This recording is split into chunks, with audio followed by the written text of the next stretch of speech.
It's funny, this time of year you get asked that question a lot, and to be quite frank, like, you really don't know the chemistry and the makeup of a team, until you can get in that clubhouse and get out there and compete a little bit, and the lights are on and they get pushed around and punched in the face. That's really a testament to who you are as a ball club and who you are as a team, and what types of players you have, and the dynamics of the roster. All those things come into play once the lights are on. So, there's guys that we're meeting for the first time today. There's guys that don't know each other. Guys just got traded here. You really aren't a team yet until I think you can put that uniform on together and go out and compete. To that end, there's a couple of guys.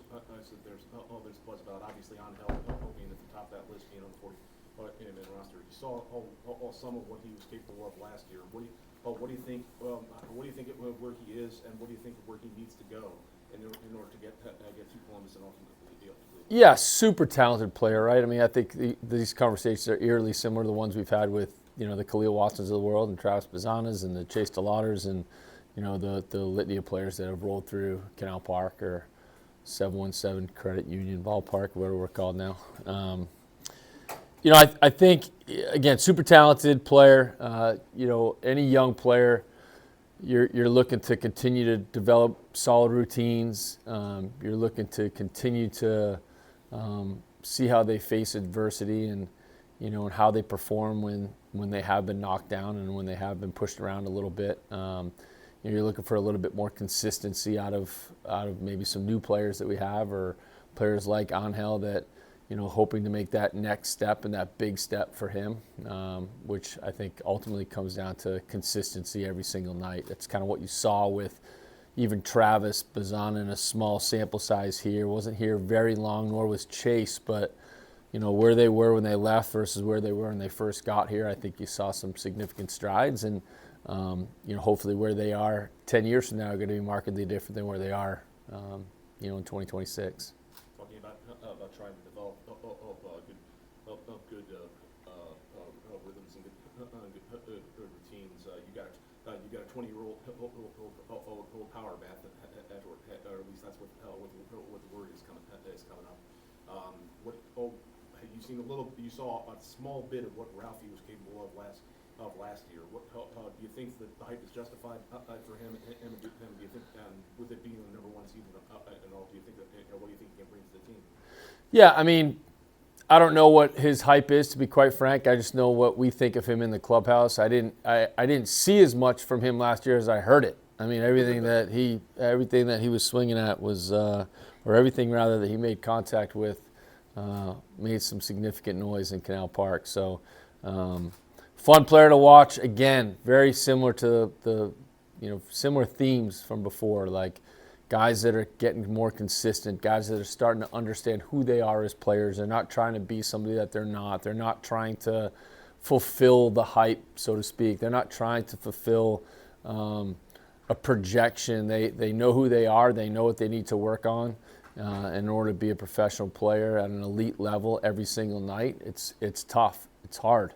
And it only gets harder from here on out as they move to Columbus and they move to Progressive Field. So our job as a staff is to prepare them and push them and try to replicate what that fight might look like at 7 o'clock. I mean, again, hopefully that's not the hardest thing they do all day is the game. Hopefully, we use from 1 o'clock to 5 o'clock as a barometer or the game is rather as a barometer for how hard they've worked and how much we've pushed them and how much they've challenged themselves and taking risks and taking chances between 1 and 5, so that at 7 o'clock, it's not the hardest thing they've done all day. How do you feel now, this being your third year here in Akron? And do you feel that you settled in and you've gotten into the rhythm you want as far as getting that on that conveyor belt going down to Columbus and Cleveland?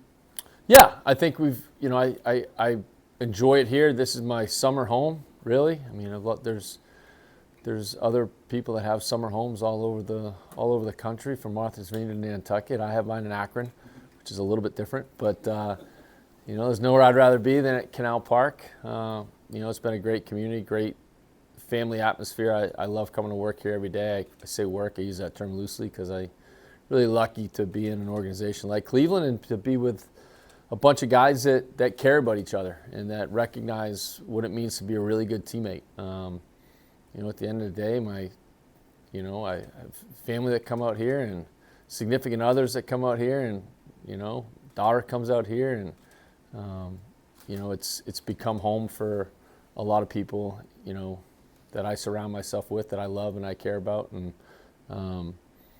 so I'm ready to get slide down the back of the Brontosaurus like Freddie Flintstone and punch in. So we're ready to go.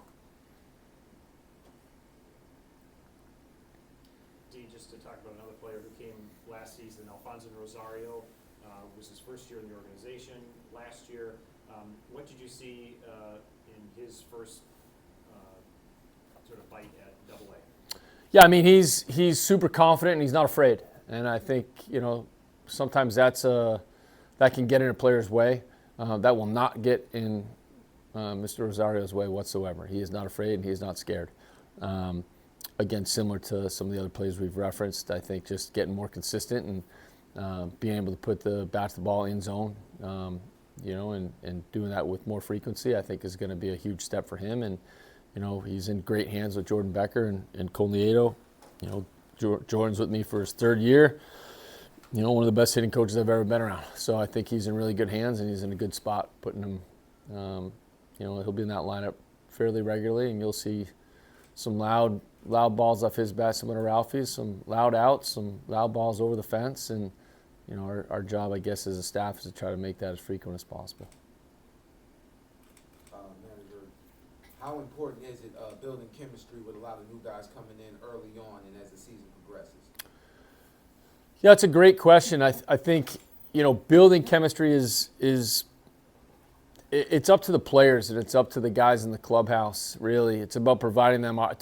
My belief is that provide them opportunities. That's what I think I do really well. It's why I think I'm a manager here in Cleveland. That I try to surround themselves with some tenets and values that I think are important, and I'm not afraid to push them really hard. I'm not afraid to tell them what I think they need to be better at. I'm not afraid to be vulnerable myself when I have swung and missed, the proverbial pitch as well. And I think guys respect that. The guys know that nobody wants to go to fight with them more than I do, and I'm an extension of the roster. And I think it makes things a lot easier when, I can be in that dugout and I'm no more or less important than any player or any staff member that we have. So I think our guys really appreciate that. I think that's part, for me, of building a really good team and a really cohesive clubhouse is that, everybody cares about the person sitting to the right or left of them, and nobody feels as though they're more important than the one sitting right next to you.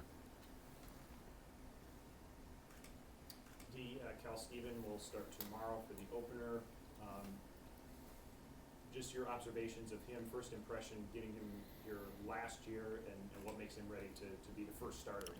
Yeah, similar to Rosario, right? We only had a quick hit with him last year near the end of the season. Fluid delivery, throw strikes. I think his velo's made a little bit of a jump, which has been great. Again, just trying to get consistency out of him and being healthy. And I think this will be hopefully a fun year for him. He was trying to learn a lot in a short amount of time, not just from where he was at and where he was playing and what his role was, but his teammates' names, his coaching staff, and developing that trust. I think that's a big piece of any player. You see their development continue to skyrocket. The closer relationships they have with the teammates around them, as we talked about before, and coupled with the staff members that they're with every single day, the more that trust can be solidified, the more comfortable they are, and the more that you see them making those big time strides, those big jumps. So I'm hoping to see a really big jump. Didn't have a chance to see him a lot in spring training. It's funny, we talked about that earlier about the team and the makeup and the chemistry of the team. You have so many moving parts in spring training and so many different games. And, we're in the East Valley, guys are playing in the West Valley. Cal Stevens pitching on field 3 and I'm on field 1. And you really don't get to feel what that is like until you have your first team meeting, which we did about an hour ago. So I'm excited. It really gets your juices flowing, and excited for tomorrow night.